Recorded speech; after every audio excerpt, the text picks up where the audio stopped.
Good morning, everyone. Welcome to Accuracy in America. I am your host, Don Irvine, joined by my co host, Brian McNichol. Good morning, everybody, from my isolated secret location in North Carolina. Yeah. So this is I assume was a road trip head down to Louisiana or something, or just Well, I'm headed to Myrtle Beach to coach basketball. And then when that ends, we're going out to see Lori's mom in Arizona. So big, long trip. Looking forward to it. all right. Sounds like a good one. All right. Um, I was going to say, I was going to say that. So I meant to have to throw in the other obligatory thing. So this is episode 365, and we are brought to you by Accuracy in Academia. One of these days, I'm going to kind of smooth that out, but I just get on here. It's like, whatever. What do I remember? Even if it's written down, I don't remember. I need to script it. That's right. See, Got to remember to read the thing you wrote down. yeah, this is where you know that we're not following a teleprompter because I'm like, what? Oh yeah, I should say this, right, and all. All right. Well, so June is getting near the end. Next Yeah. next time we This meet, it'll entire be year is flying by. It's yeah, it unbelievable. really is. It really is, and it just yeah. I mean, we're closing in on July 4th, and lots of Yeah. big festivities I think planned around the country and whatnot. So Yeah, it's that's kind my of thing. So we'll be out west, and I'm trying to figure out what to do. And it's like one of them would they're doing something at the Hoover Dam or some kind of thing, and they got this big lit up American flag that covers the whole dam now. So just wow. huge, ginormous flag. So and light show, I think it's like a drone light show. So that's one of the ones. It's kind of out of the way of what we were thinking of doing, but it might be worth it. I don't know though. I'm looking for a good, unique something you wouldn't see here 4th of July out there. Yeah, drone light shows have become all the rage. I mean, Yeah, I've never seen one. I really want to see just like what they do and what it looks like. yeah, I mean, I've seen them like on newsreels, they'll, Yeah, stuff like that, but not in person. But you kind of look at that and you're like, well, that's kind of cool. I mean, what the technology does, it allows them to do that, and I think people in generally like that. I mean, it brings a whole new dimension to what you can do to entertain people. When it right. gets dark and you want to celebrate something. So I think it's pretty cool. All right, so today is National Pralines Day. You're probably familiar with that. Yeah, yeah. I grew up down south. They're very bad for the cavities and whatnot. Yeah. The dentists love them. Yeah, it's a little bit high on the sugar content. They really are. Yeah. Yeah, I Also, mean you got your Brigham Young shirt on. We need to talk about that's the number one yeah. pick I in the looked in my draft. closet. I'm looking like something. NBA draft, AJ Debasta, number one pick. I'm gonna Coming wear to the the white shirt. Wizards. Huh? He's coming to the Wizards. He's our Yeah, coming to the Wizards on top of all that. Yeah. first So number one overall. We've had two before. One was John Wall, which did work out. He yeah. was a pretty good player for us for a while. The other one was Kwame Brown. They drafted him out of high school, and when he got to the age where he should be playing NBA basketball, he was a decent player. But we didn't have him then. He was long gone from us at that point. We had him when he was not ready for NBA basketball.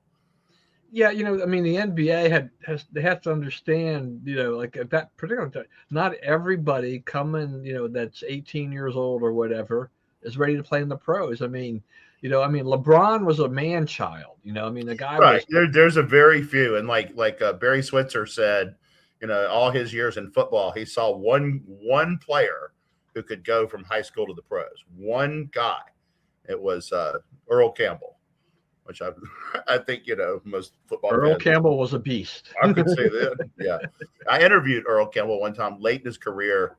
He was playing for the Saints, and they were doing their training camps at Louisiana Tech, and I just went over there and got a story one day, and I sat with him on the tailgate of a pickup truck and talked to him for about 45 minutes. And it's like that guy, you think about all the hits he's taken. He just the way he deals with it is he sat there that 45 minutes, and I bet he did not move 3 inches. He was like, and he talked. He gave good answers. He was on the ball. It wasn't that he avoided or whatever, but he just didn't move. Like if I move, my body hurts. If I sit still, it's all good. Yeah, I So mean, you think about football, hockey to a lesser extent, but where there are hits. I mean, hockey, there's some brawls and stuff like that, and some other stuff like crashing into boards.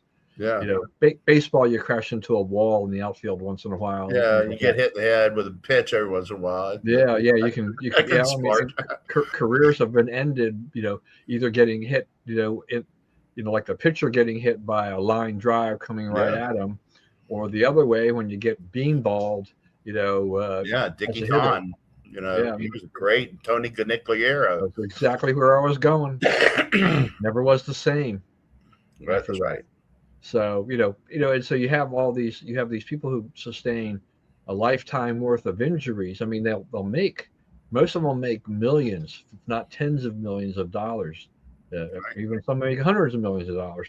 But they are that's a trade off for the price they pay physically for the Yeah, rest of their life. After they're done that's with right. their sport, they have to live with that pain. Yeah, and Uh, you watch like anytime you read an NFL player died, look at the age. yeah, Like you don't see a lot of 80s and 90s. You see a lot of high 40s, low 50s. A yeah, lot because the nutrition you have to do to play at that level too, that takes a toll. You got to eat a lot of calories, right? Your body's processing way more than the average person. There's a lot of stuff that goes into it. yeah. Brett Favre said that playing quarterback in the NFL is like having 40 car wrecks a week. I mean, think about like the beating you would take from 40 car wrecks a week, 6 a day. Yeah. I wouldn't go out of the house. Screw the Yeah. car. Are mostly desk job like careers, Yeah. much safer in Yes, indeed. overall. I've had some people, you write, if you write for a living, you'll occasionally have people that want to pop you upside the head or whatever. Yeah. And I was driving, and these guys pulled up beside me and pointed guns at me one time, and over something I had written, and that was kind of scary. And I got away from them, and but other than that, like you say, you're sitting at a desk. Yeah, I made this comment. Where was it? It was on Facebook or something. Anyway, so and I guess I guess it was because that was after they had that dust up between the union person and the Democrat here, during last day of early voting in Montgomery County, and I just said, like, imagine that, kind of liberals, fighting each other, and I just saw somebody respond to that.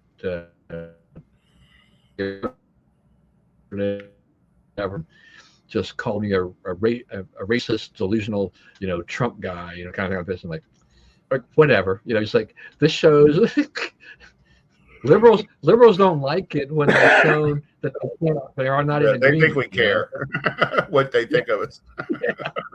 Yeah, it's like if you're trying to elicit a response out of me, I've moved on. I made my one little observation and I'm gone. Yeah. This So, old country song. She thinks I still care. Yeah. Yeah, but speaking of that, so like they have a little problem over there on the left, right? They had it, there was a primary elections in New York last night, and Dan Goldman, prominent mainline Democrat congressman, lost by 30 points in his primary.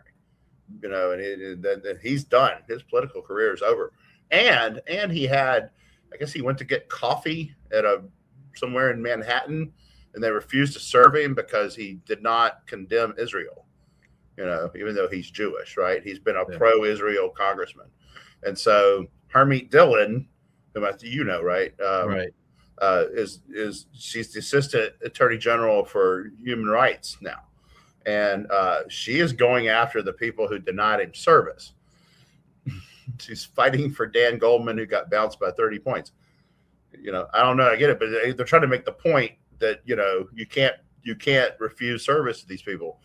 And that's all good and fine, and it's kind of a neat little story and whatnot. But we also are for the guy in Colorado not having to bake the gay wedding cake. right? So if they don't want to sell Dan Goldman coffee because of his Israel policy, how is that different? We need to decide what we are as a country on that. Yeah, I don't really care what we choose. We can say you must wait on everybody that comes in the door, or you're free to choose, right? And you kick people out or not refuse service, whatever. I mean, we got in all this, like Rand Paul, he always talks about the Civil Rights Act, right? He's like, that was, everybody's all happy, we you don't have to count the jelly beans in the jar and all that stuff anymore. But some bad stuff came out of that, right? Is his point, right? And one of them is like, what can we tell a business to do?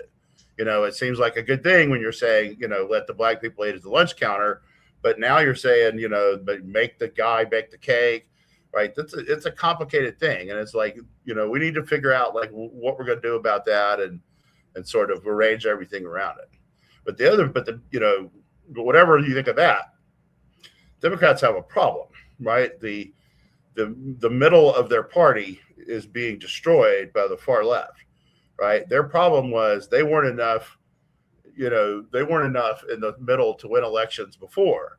And so the people who are winning elections now are farther to the left, right? They're farther from the American mainstream than the people who are already losing. So, what does Hakeem Jeffries do, right? How does he support these candidates that, they'll get him beat, right? They'll get him kicked out. So alarming results. And now the Democrats have a civil war on their hands, and it'll be interesting to see, what they do. And I'm beginning to think that, they're not going to win anything in the midterms, and they're going to have, some serious problems.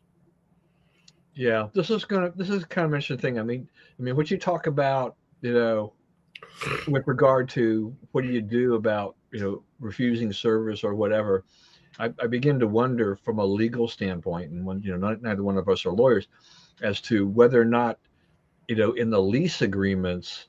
But I am an amateur lawyer. Just ask. I do not go to court on anything that I say. Yeah. But, as you're talking, it just kind of made me wonder, if you're going to sign a lease, you need a lawyer anyway. But I begin to wonder whether or not there are, landlords or something like that will start putting in clauses about, almost telling them, trying to bury something somewhere and saying like, you must serve everyone. You can't refuse, or something like that. Otherwise, we can yank your lease or whatever, and things like that. I mean, I could see landlords being skittish enough to basically restricting the rights of the business owners. And then what business owner wants to operate under those circumstances where the landlord is dictating what you can and can't do? Right, but those are all market considerations. Yeah, that's what happens. The private individual who owns that land wants to make that restriction, and the guy wants to A, go along with it, or B, refuse and move. That's the market settling the problem, which rough justice, but that's okay. Yeah, I mean, for the landlord, I mean, some of it is going to be a calculated bet in terms of, if I don't rent the space to this person, is there another person that will fill the space? Because I need the income from that space. I can't have these places sit open. So right. If you try, my ideology is costing me too much money, then I may have to temper my ideology or get out of the landlord business or something.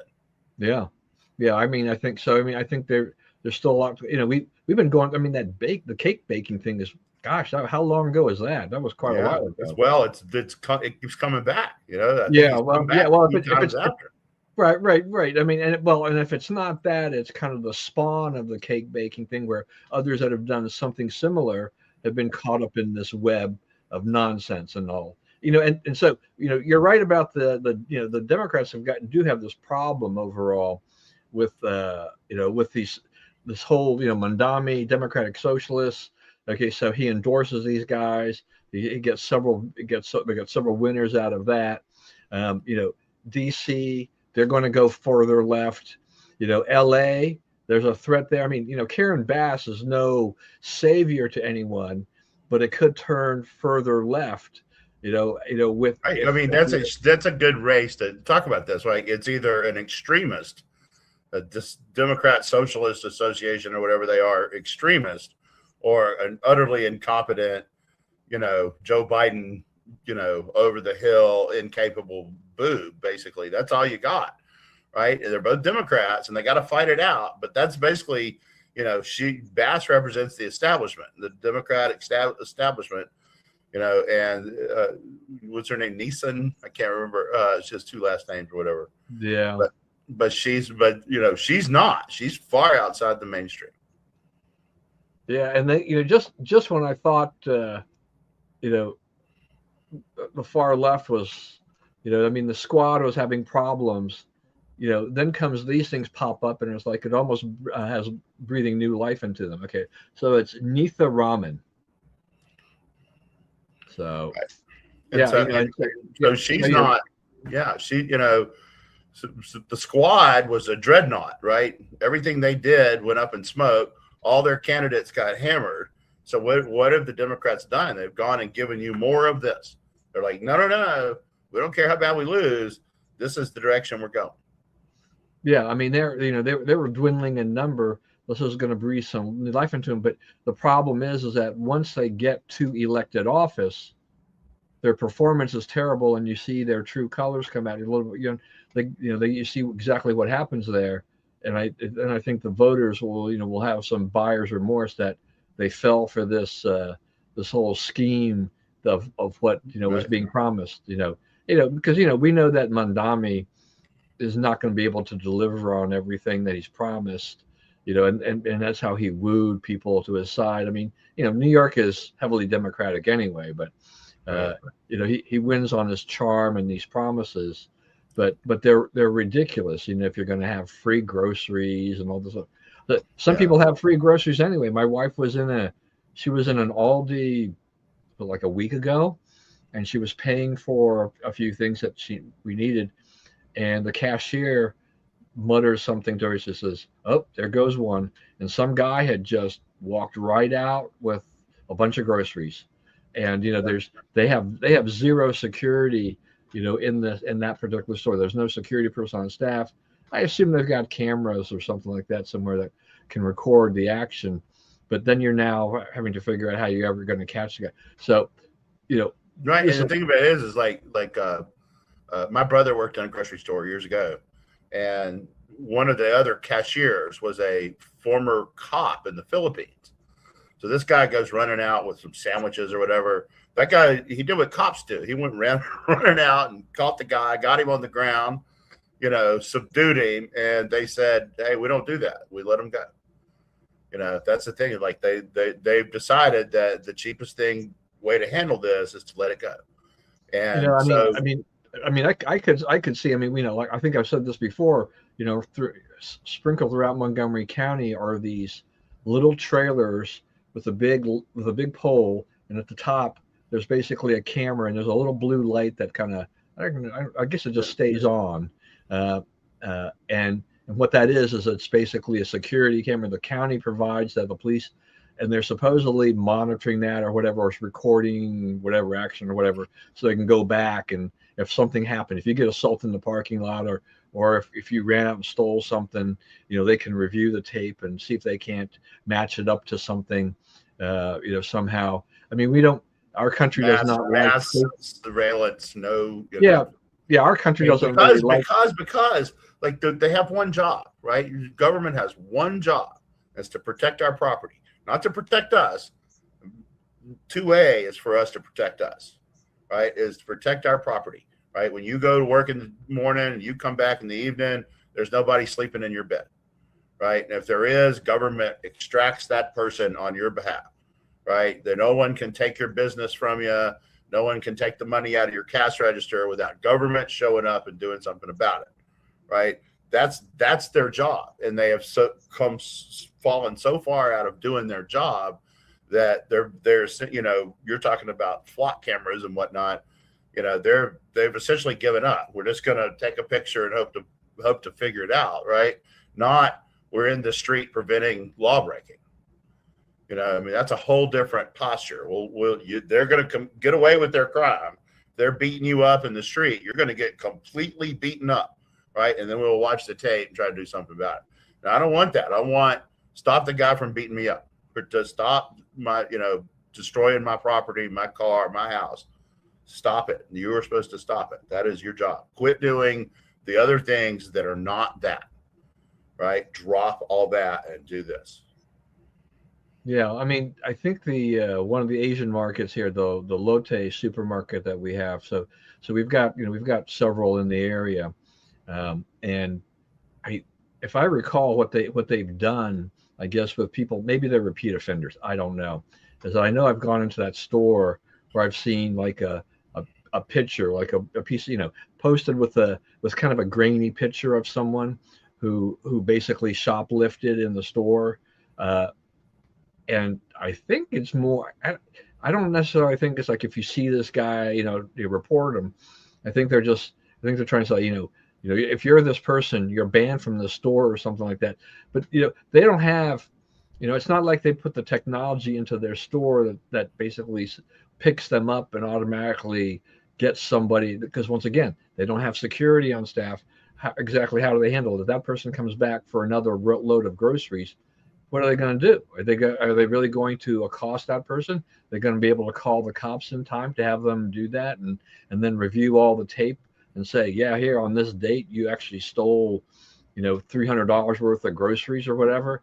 I'm not sure that what they're doing there, if that's any kind of a deterrence at all. So it's Right. it's a hard thing. I mean, this is the other side of owning a store. You have to you have this ever increasing risk of having people who think I can't afford this, but the store makes plenty of money and they can afford to give me some free food, and I'm just walking out of here because they're never going to touch me. It's which I've just find Right. Because what happens, what the end result of that is Aldi closes. Right. They right. can't make money like that. They can't give away a third of the product and make money. It's a very Yeah. low margin business to start with. Right. So, I'm a person who in general likes, you know, self checkout, because a lot of times I'll have just a few items. If I got more items, I'll do the regular checkout. But if I've got like 3 items or 2 items, self checkout, especially at a place like Aldi, when they have it, is great because the line otherwise is ridiculous because they employ the bare minimum staff, right. and so you can go over there and you'll see a line of 15 before they try to find another employee to try to reduce that line. But self checkout, you're in out. But and they had followed that wave of self checkout just like a lot of other, even the bigger stores like Walmart and Target. But when the theft became too large, they pulled them all out. So they went back to regular checkout.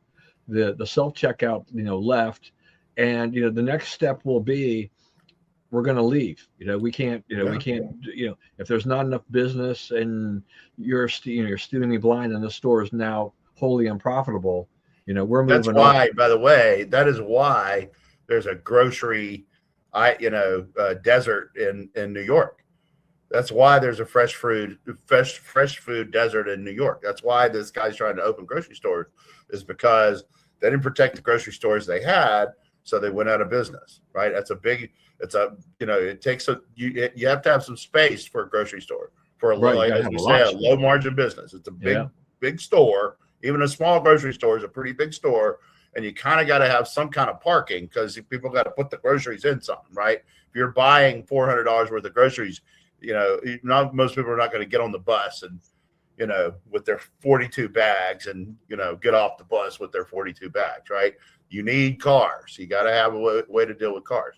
So all those stores closed because they're not getting protected. They're losing too much money because the government didn't do the one thing it's supposed to do. yeah. So New York is full of bodegas, which is fine, but the trade-off here is that because you can't have a bigger store, you got a smaller store with higher prices That's because they exactly don't right. they can't And buy and far, get the far bulk. less selection. Far Yeah, less and a selection. very small selection. They have got to stock what sells. They can't afford to have stuff on the shelf that spoils.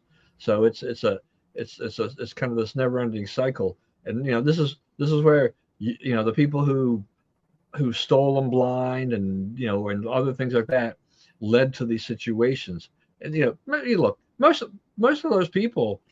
I mean, if you're stealing you're not exactly going to be the most well-educated person in the world anyway, or the highest achiever in all likelihood. From a little grocery store. I mean, if you're stealing from Aldi, I don't think the profile of Aldi is $250,000 a year driving a Mercedes, or or a Maserati or something like that. It's the average Joe, the worker and below minimum wage kind of people, and so you're in essence stealing from them, because if they go away, when those stores go into a neighborhood, as they have been, particularly with Aldi, they've opened up a whole new avenue of savings and opportunity for people that weren't there before. But I mean, I think DC's had that same problem. Safeway and some of these other stores They opened had up the a bunch of Walmarts. They had the three yeah, Walmarts, and they all right. moved You know, out. and they start closing up because it's like, no, it's like, we can't make money here. We went into this community trying to help you, and instead you Right, stole our especially in the blind. case of Walmart. I mean, they were lured in. They didn't want to be there, and Right. the government said, "Oh no, come in. We'll make Oh, everything good for you." yeah, And they weren't just lured in. I think they were pressured to go yeah, in. yeah, exactly right. So yeah, I mean, look, for Walmart, all right, I don't know how much money they lost on that. They went ahead and they spent the money. They did it. They closed because they can prove to government officials, your citizens here are, we can't make money. They're stealing, and we're losing all the money that we were making because of theft. It's a low margin business, so we're leaving. We don't serve an altruistic basis. It's like, we are here to make money, or if the store had broken even, they Right. probably would have been They satisfied with don't that. let it But like, ride. That's right. yeah, because they're such a behemoth. But if they're piling up millions of dollars of losses a year, you got to pull the plug. I That's mean, right. that's it. I mean, you got to be a good business people, and so let the citizens understand. It's like, this is what happens when your Yeah. fellow You citizens keep steal. you keep electing these people and putting up with this crap. This is what you get. Right. You Exactly, can change this, but you got to change it. exactly. All right, back to the other news. Well, since you were on the elections, let's go ahead and just finish off on that. So we had New York, we had all these socialists, and so we'll see what, and likelihood, I guess, that they'll probably wind up in Congress, and everything like that. I was watching Utah a little bit, only because I guess because you may have seen that Facebook post, and we had an event the other night with Congressman Blake Moore, and it was based on why he believes in his faith, right? So that he wasn't supposed to get political, and he didn't. But he did allude to kind of the pressures of the whole primary season. And so there we were on a Sunday, just a couple of days away from the primary. He wasn't, I think he felt confident he could win, but Utah has become kind of a dogfight, and particularly after they redistricted, after the court said, this map, we don't like this map, you got to do something, which is the chances are they're going to bring back a Democrat. Utah been able to eliminate the Democrats, from the House of Representatives, and it looks like Ben McAdams is going to make his way back based on how the court said they had to do things. So uh, Yeah, this that guy they Blake created Moore, so that it's like a D plus 17 district or something. yeah, I think they said It's Kamala won that. What based on the way that's configured, I think Kamala won that by 24. yeah, So, it, and so it's going to be pretty hard, not impossible, but pretty hard. And they set this up, and you're like, Utah of all places. So yeah. But Utah if you is you going. cut it up right, it's just part of Salt Lake City. That's Yeah, the whole district. yeah, and I mean, they've had McAdams was in Congress before, Yeah, they kind of got him out by redistricting, and so now it's coming back. But it's not even the Democrats. So I mean, the Republicans control stuff, right? And then the court came in and said no. After the redistrict commission said this is what we want to do. But I don't know. they're In weird, but some they're ways, weird Republicans. That it's not, it's yeah. a little Well, yeah, weird. they Or can be. not the But same as it is everywhere else. They yeah, had the Sutherland Commission, and they let in all the they hey, send all those illegal immigrants to us. No other conservative state is saying that. The not Mike Lee, but the other senator is pretty liberal too. yeah. So they just. Republican, but he's not a reliable vote. Yeah, I mean, it's just one of those things where you're like, what goes on there? Because I mean, California has a redistricting commission, right? And then Gavin Newsom was able to run, shove this referendum so they can redistrict, right? To get on the, and so like, look, California, which is supposed to be okay, we'll try to be fair about this, but the Democrat governor didn't like the redistricting commission, so he suspended them in essence, so that he can get his way and try to pack, what they've got, for November, and why is that? Why should that be allowed any more so than what happened in Utah? Utah, elections have consequences. But then the court comes in there and mucks it all up and says, this is why I'm not sad to see the Voting Rights Act being dismantled. And as I said before, and we've talked about it before, and I think we're in general agreement. It's like, we need fair districts, but I mean, I would just prefer them being drawn contiguous, blind, colorblind. Do not. I think it's like, so contiguous is harder. The shape and whatnot is harder than people think. Right. Doesn't work all the time. Not everything is as populist as everything else, right? Right. So you have to draw shapes that include 740,000 people or whatever it is now. Isn't that right? 700,000. I don't know what the number is up to now. Yeah. So, but that's what you got to do. And but I do think that like we're to the point where AI can probably do that. Could probably draw fair districts for everybody. Now, people are not going to want that. Maryland certainly does not want that because, a fair districting, they probably lose 2 or 3 seats, right? Western Maryland would have a Republican congressman for sure. And perhaps like the center, like Carroll County, that part of the world, you might be able to elect a Republican. So it's not just, and obviously the Eastern Shore is pretty conservative. So, they keep having, these lobster districts and all this stuff trying to wipe out the Eastern Shore, and, which you kind of can't do because it's just too Republican. So, but I think you're to the point where you could say, if you could get all the states to go in on it, where you could say, we're all going to draw our maps, we use this program of AI, and it's just going to like put 764,000 or whatever it is, 46,000 people in an area. And like you work out who wins these seats, right? No political considerations whatsoever. But like you learn in school, gerrymandering is one of the spoils of victory. So don't expect it to go away soon, right? Is the way the situation, the thing is set up now. There's nothing wrong with gerrymandering. People like it puts a bad taste in people's mouth, but it's completely legal and doable and a prerogative of the majority. So if you want to undo what's going on in Maryland or Texas or California, go there and win elections.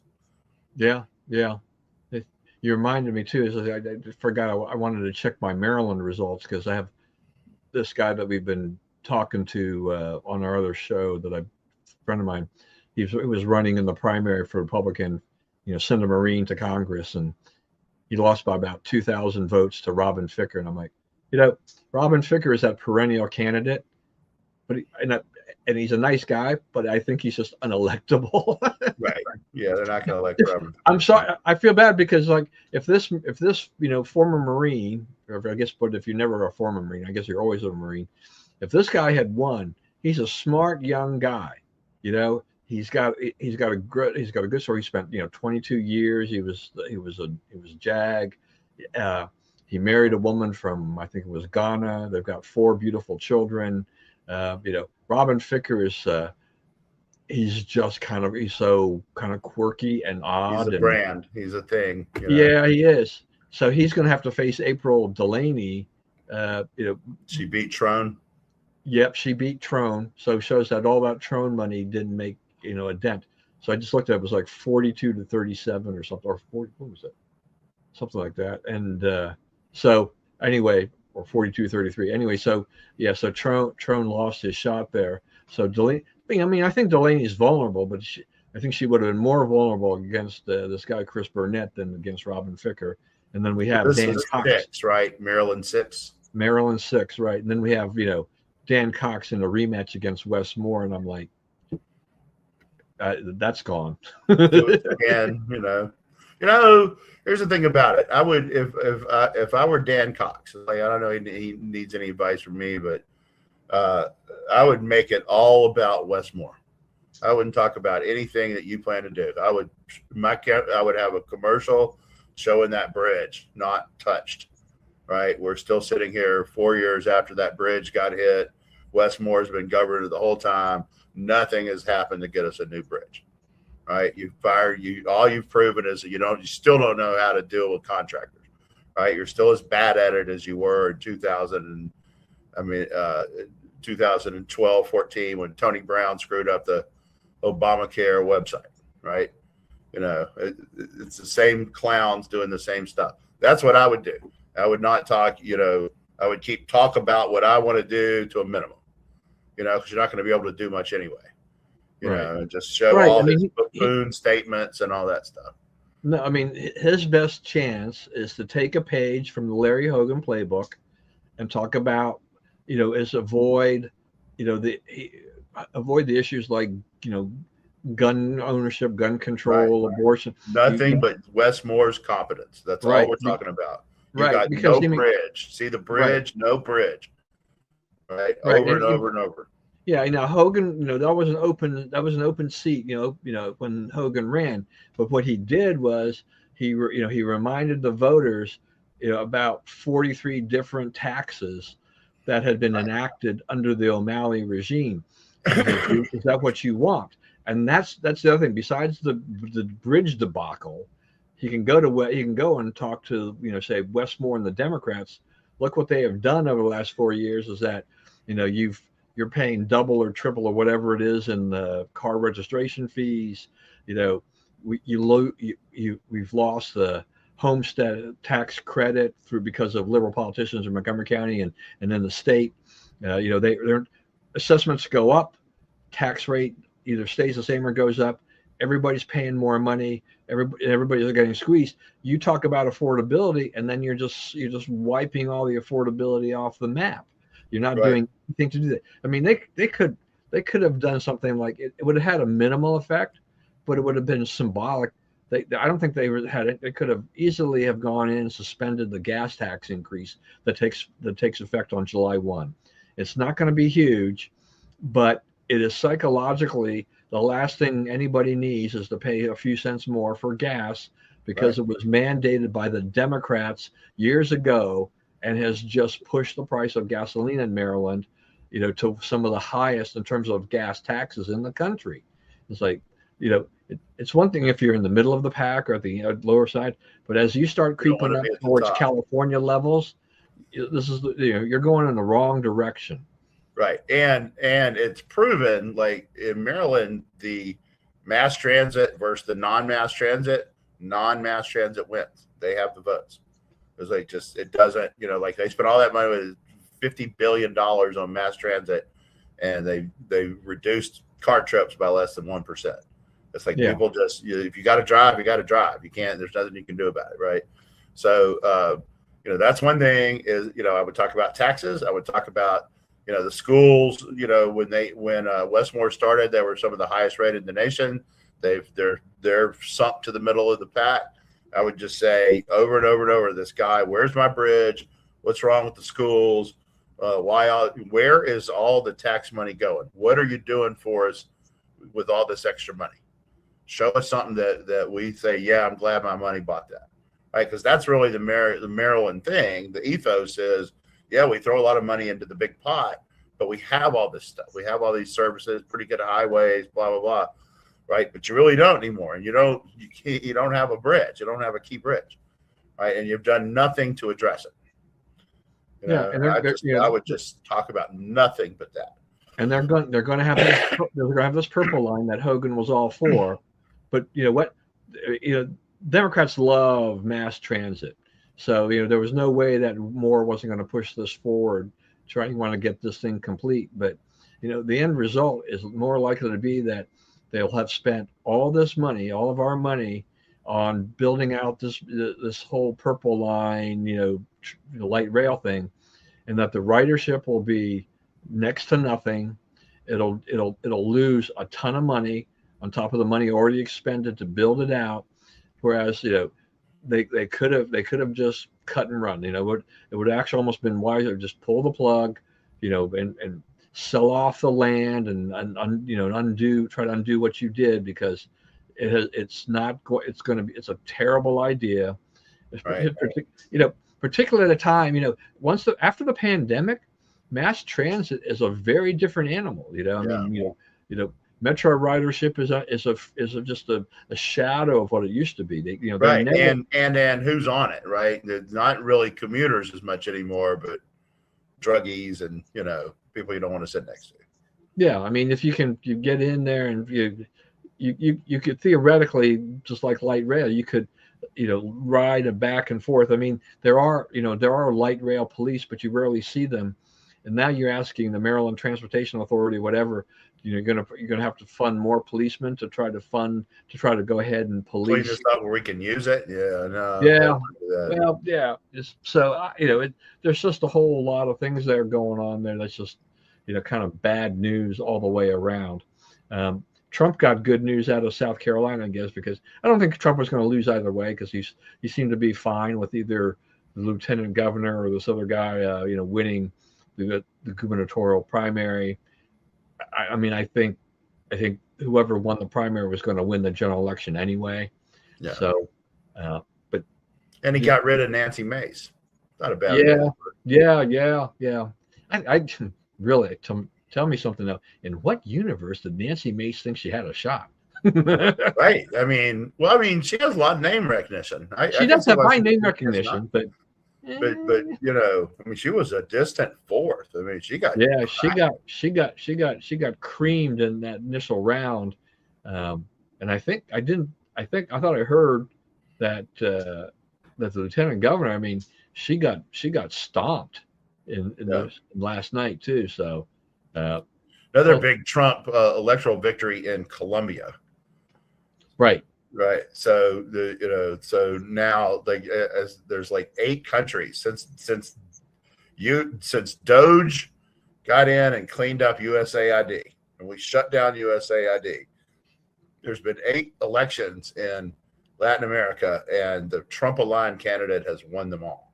So now it's basically, other than Brazil, it's like Chile, Argentina, Paraguay, Peru, Bolivia, Colombia. That's all 3 of the Coke nations, right? All the Coke in the world comes from Peru, Bolivia, and Colombia. So if you got ends with all of those, you can really make some hay against drug trafficking, right? Which they've already done, shooting the boats and all that kind of stuff. So it's a big, from a practical standpoint, and also from if you're in our hemisphere, you need to understand that Trump, like you said at that G7 meeting or whatever, he is the boss, right? He's the boss of all those guys, and already El Salvador was in place, so if you're against him, if your thing is like to be Claudia Scheinbein and be reflexively anti-Trump, you're increasingly find yourself on an island.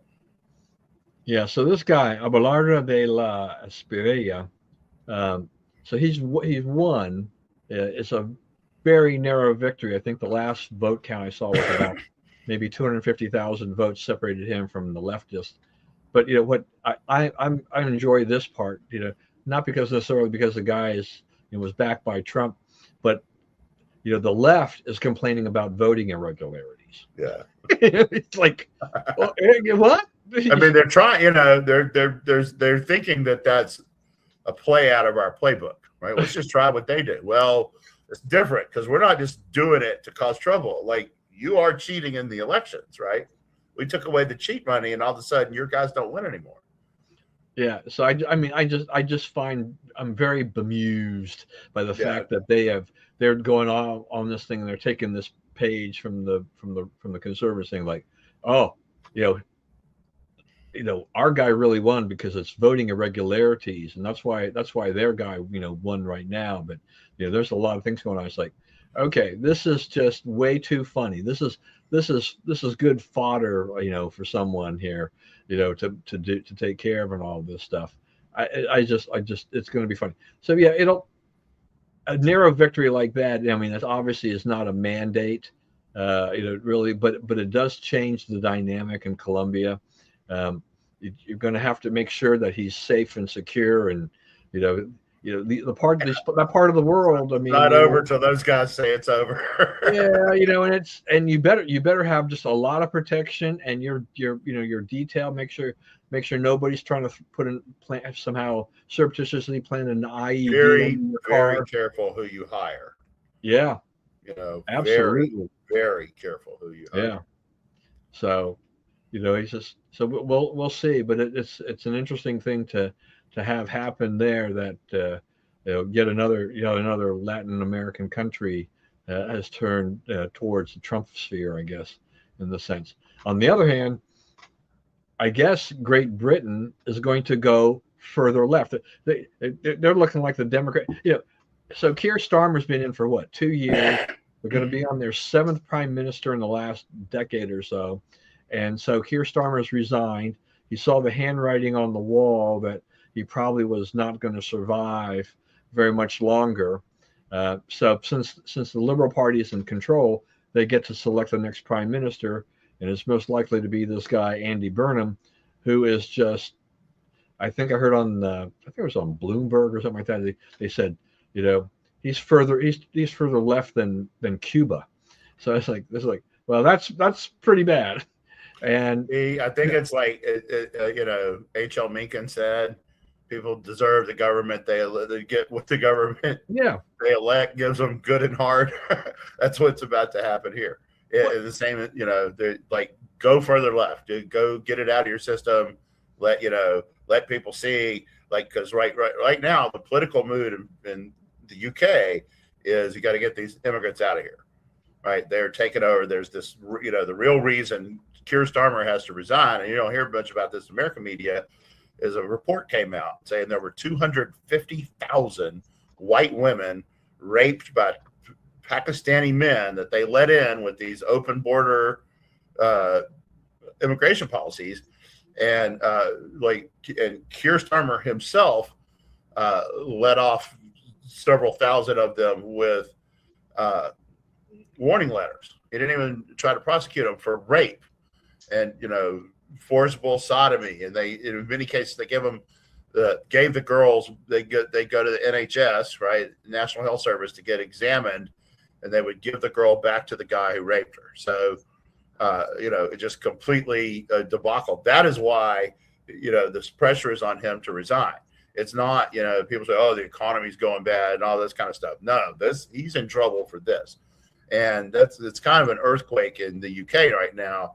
And they got to do something, electing a guy who cares even less about it. I mean, they can do that, but it's not going to, at some point you're going to have an election, you're going to have a vote of no confidence. You're going to have an election and they're going to lose badly. The Reform Party, if they had an election today, would win easily. And I think everybody knows that. I think we're there. It won't be long till the leaders there decide that we do need to have that election. Also, I would like to point out there are a lot of people in our country who do not like the two-party system, right? They do not like they think you can do better. We should be more parliamentary in how we deliberate.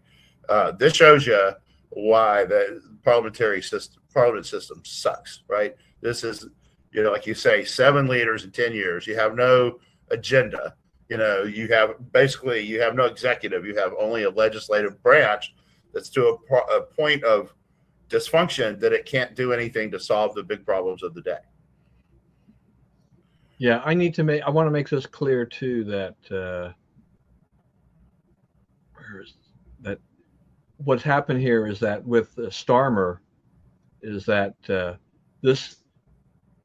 the big scandal around Starmer occurred before he was prime minister, and when he was head of this Child Protective Services, and there were these grooming gangs, and he basically did nothing.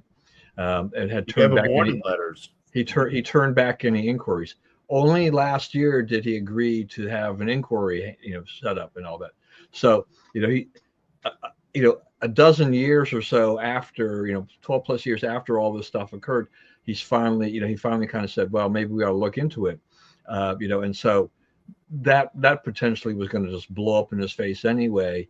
On top of that, but I don't want anybody to think that things happened under Starmer's watch necessarily as the prime minister. A lot of the stuff that he's been accused of goes back to 2008, 2013, but he was complicit in not doing anything. He turned a blind eye, in essence, to these grooming gangs.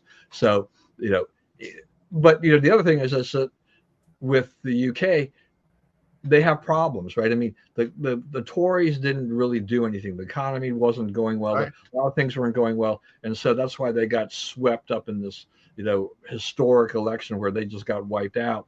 Starmer theoretically had a mandate there at this point in time, but nothing's happened. There's been no progress really. People feel as worse, if not worse off than they were before. Everything costs more money. So Starmer and Starmer is just not a very good communicator. He's very stiff. He's very, I don't know. Something is he's not the kind really of guy. Connect. Yeah, he's kind of weird for a politician. He's not, and Andy Burnham is going to be very different.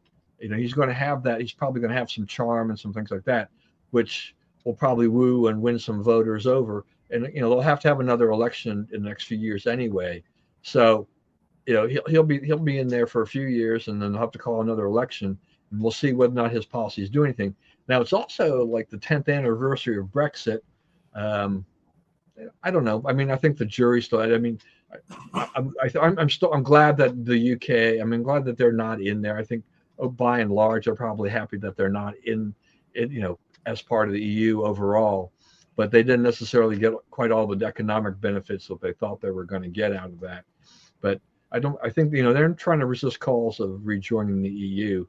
I don't think they should ever. I don't think there's momentum for that, and the EU is not exactly covering itself with glory either. So they're not looking like an organization that you really, really, really want to rejoin. Right. Couple other things here as we get close to the end. So just really quickly on the Iran war. So now reports are coming out about the amount of money that we spent. So the Defense Department has got kind of a low minimum amount there. Plus, they're going to request like 29 billion, and they're requesting 80 billion more for some other things. And then there's some other costs that are going along with it. I still, I talked briefly last week when I saw the initial, MOU. I didn't like it then. I don't like it today. But my bottom line right now is just like, can we just, we need to kind of end this thing.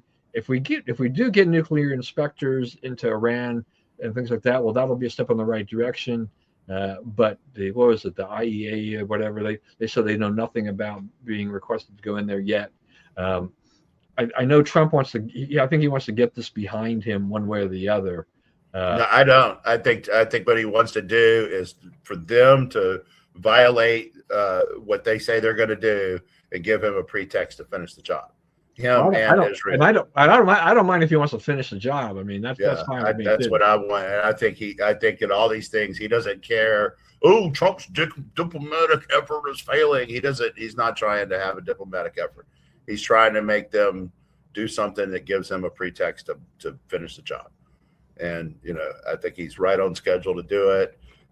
That's a pittance compared to the money you're talking about, is a pittance compared to what we have spent defending against the terrorism these people visited on the world for 47 years.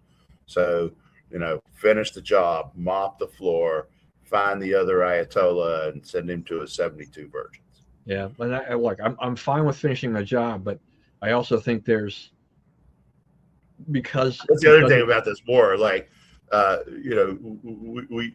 There was a law, right, at one point in the U.S. You cannot assassinate people we were at war with, right?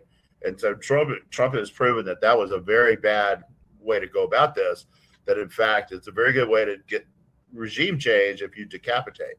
The other thing is supposedly they're getting close in Fort Pierce, Florida, that grand jury.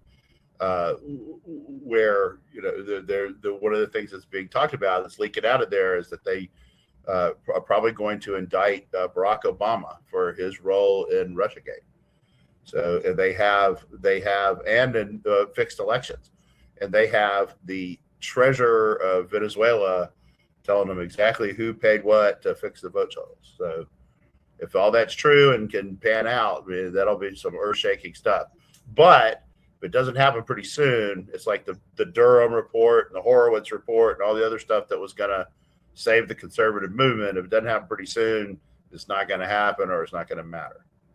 Yeah, I'm just saying that we need to have a clear resolution on just where we're going with the war. Either finish the job or do something, because there's that overhang that happens that will, for the midterms, really in the sense of it's keeping costs elevated, and so people, there are going to be people who vote with their pocketbook that will not vote Republican in the midterms if they don't feel that they are better off and that this war has actually been costing. One thing is them about that, talk about the cost.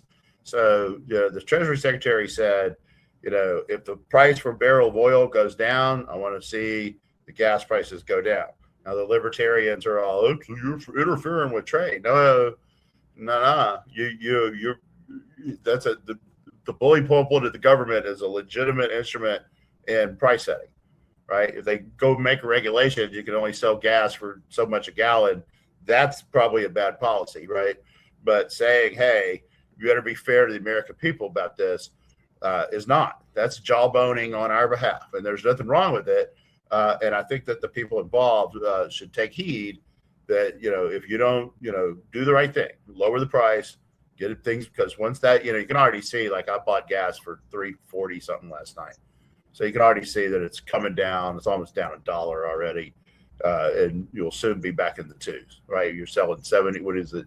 What is oil this morning? 72, 73 a barrel, something like that. It's somewhere in the 70s now. So I think you'll see that. And, yeah. So, and these happen quick because he's going to be on them quick. They got about a week or so. They need to start making adjustments.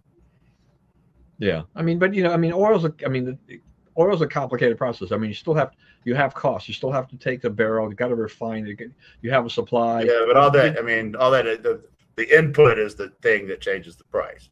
Yeah. It's not the refining. And they worry about, it's like, as long as we think we've got, adequate supply, we can probably go ahead and do that. But if things remain tight, then they're not going to lower the price quite as fast. But it's coming down, so it is a good sign overall.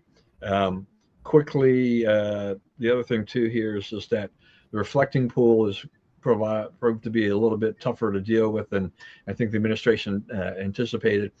I read an article in the New York Times, and I think they did a relatively fair job, because they weren't really, I don't think they really were criticizing. Obama had spent a lot of money, and Trump's spending a lot of money on this, but nobody's addressed like the infrastructure of the pool itself, and the pipes.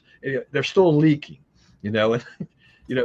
This thing requires more of an overhaul than just going into the pool and ripping out, whatever was in there and just saying, we're going to put in this leak-proof surface or whatever.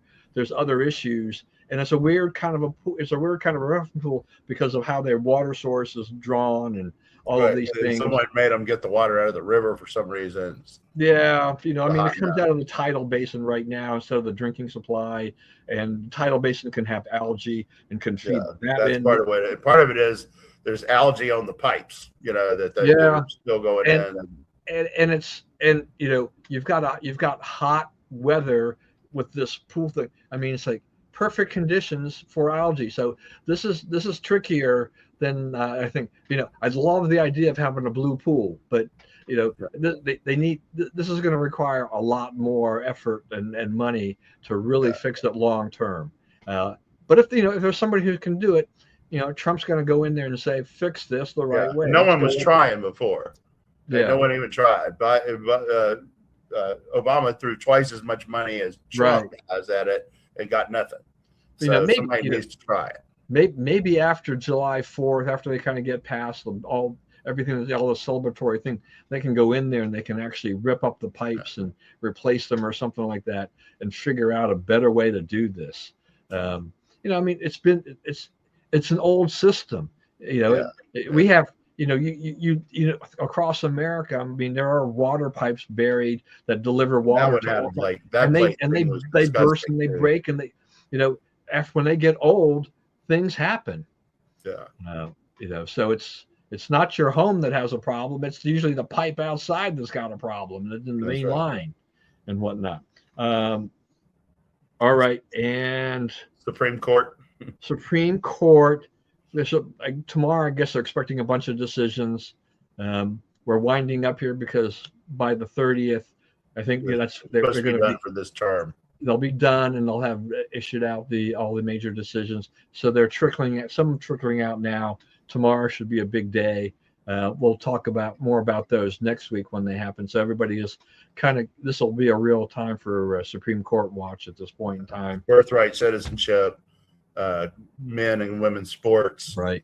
The Watson, which has to do with how late the envelopes can come for elections, so forth, trying to clean up the elections a little bit. So yeah, a lot of there's some big cases. All right, so I have to throw this up here. This wonderful presidential library, and so they opened that thing up, and it's a unique presidential library for Obama because there are no presidential papers. Right. It's got a there. It's just basketball walk court. around and look at his stuff. Yeah. Why does all the art associated with Obama so ugly?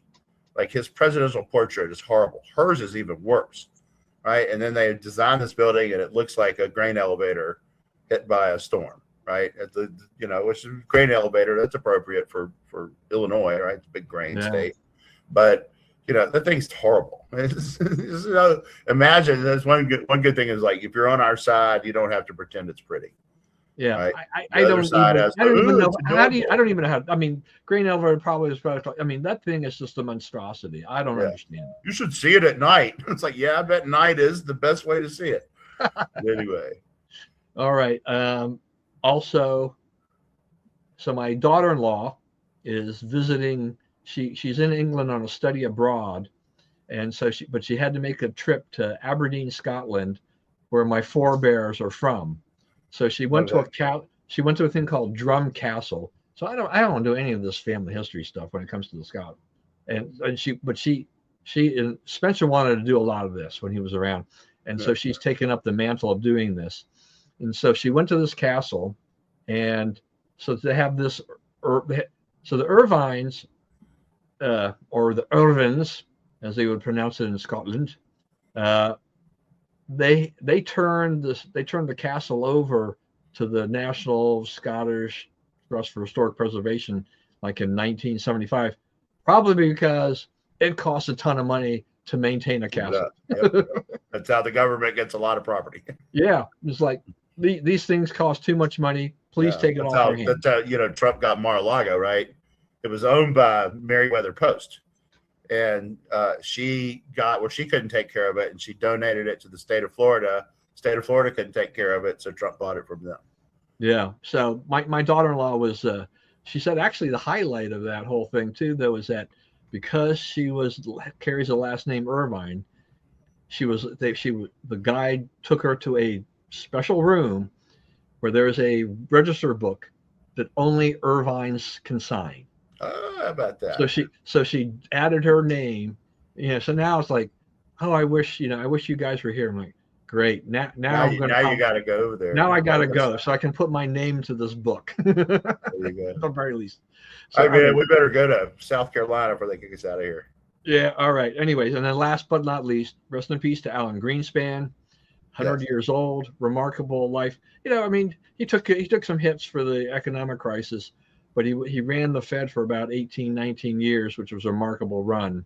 And I think survived the infighting of Washington. Yeah, that's a tough job. Anybody ever. Yeah, that's a tough job, and as Jerome Powell has seen under President Trump. Yep, that's right. So anyway, all right, we're going to let you hit the road, and thanks everyone for joining us today. Please, as always, stay safe and stay well. Remember, we live in the greatest country in the world. Do not let anyone tell you otherwise. And as always, God bless America, and we will see you again next week, or I should say next month. Yeah. Bye-bye.